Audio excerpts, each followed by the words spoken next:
Olá, meu nome é Eduardo Starosta e esse é o canal Fora de Curva.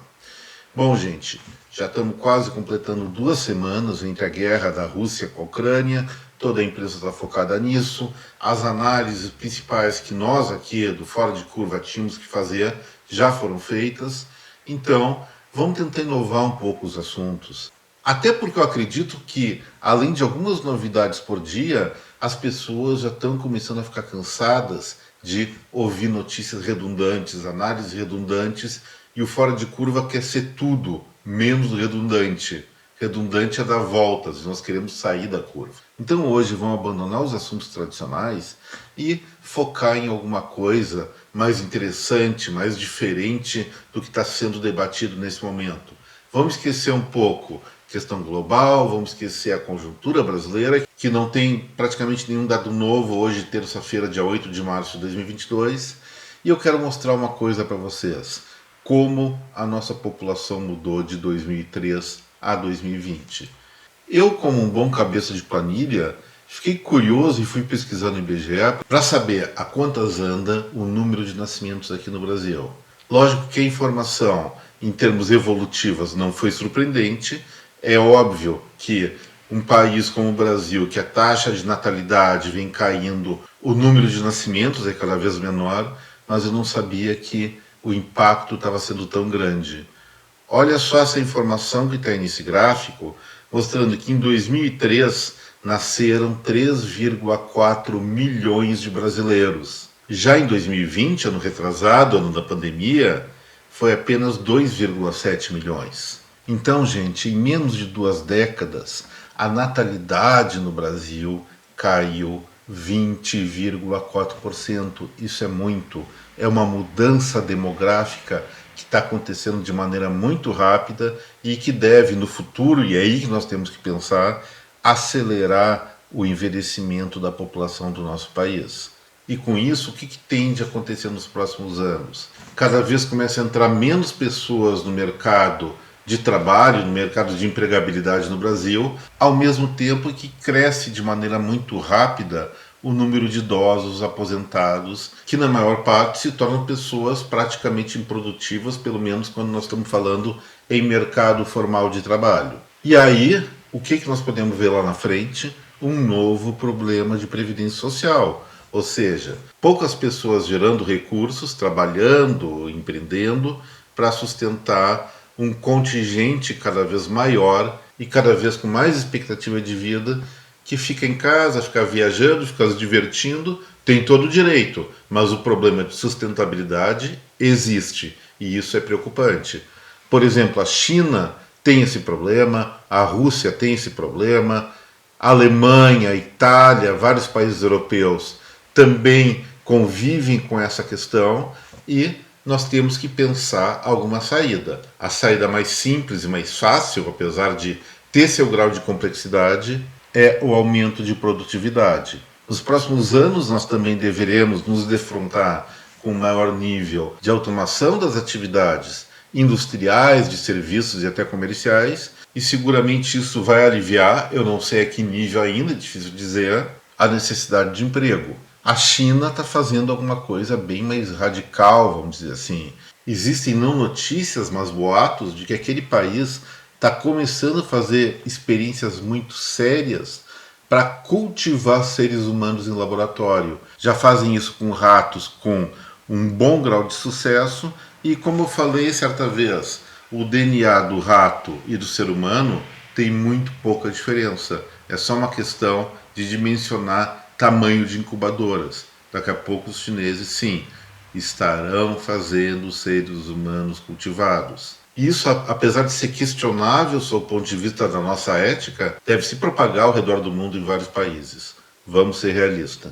Mas além dessa preocupação, vamos dar uma olhada nessa ilustração de pizza. Então quem está com fome, por favor, não morda a tela do seu celular, da sua TV, do seu tablet. É uma pizza não muito apetitosa. Mas olha só que interessante, lá em 2003, no início desse século, portanto, 20,87% das crianças que nasciam eram filhas de meninas, vamos falar assim, entre 15 e 19 anos. Depois, 31% entre 20 a 24 anos, 23% entre 25 e 29 anos. De 30 a 34 anos já caía para 13,99% e de 35 a 39 anos eram 7%. O resto era muito pequeno. De 40 a 44 anos, apenas 2,02% das crianças nasciam de mães nessa faixa etária. Idades superiores, acima de 50 anos, por exemplo, é 0,07%. E, gente, esse perfil mudou muito. Agora, pensando em 2020, as meninas de 15 a 19 anos respondiam por 13,1% dos nascimentos. Vamos recordar, quando nós falamos de 2003, era 20,87%. Ou seja, caiu 7 pontos percentuais. Deixou de ser uma faixa etária de maternidade predominante. E isso é um aspecto positivo, porque normalmente as mulheres que engravidam nessa faixa etária de 15 a 19 anos, a menor parte é uma maternidade planejada, é acidente.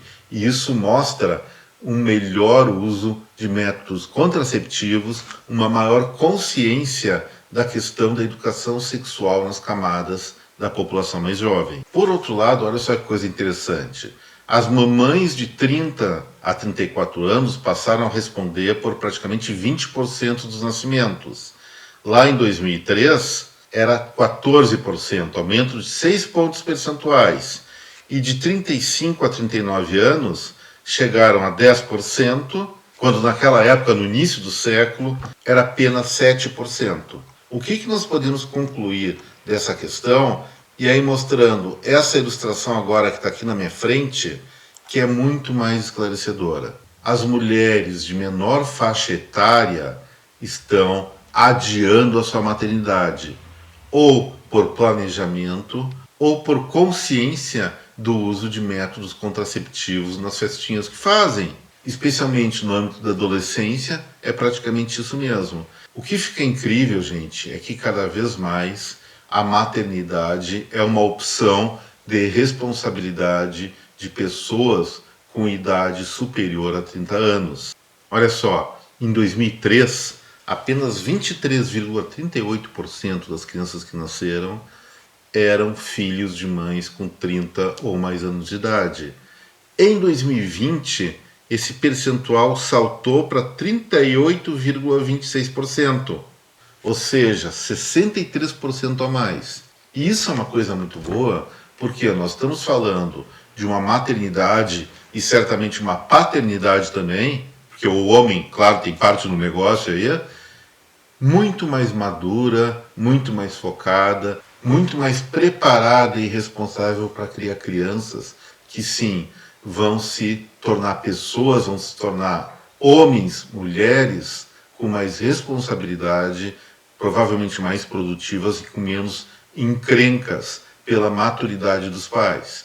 Então nós temos duas questões nessa análise que eu fiz hoje. A primeira é a questão da redução dos nascimentos, que é preocupante, porque isso aí pode impactar na necessidade futura de colocar gente para produzir enquanto os mais velhos se aposentam.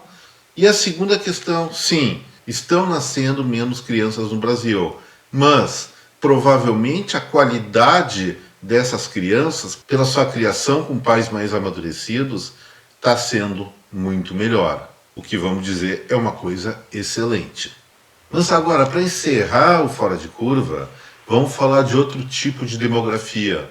A demografia dos cachorros, dos gatos, dos pets. Muita gente vai atirar a pedra, mas eu sou completamente contra esse negócio de castração. Ter um bichinho de estimação castrado, tudo bem, evita a reprodução indesejada. Mas imagina se fosse com a gente. Será que esse discurso de castração dos animais para manter uma população sob controle, na verdade para não haver descontrole e problemas sanitários, será que podia ser aplicado a gente? Você, sendo homem, mulher, ou seja lá o que for, gostaria de ser castrado em nome de uma melhor qualidade da nossa espécie? Acho que não.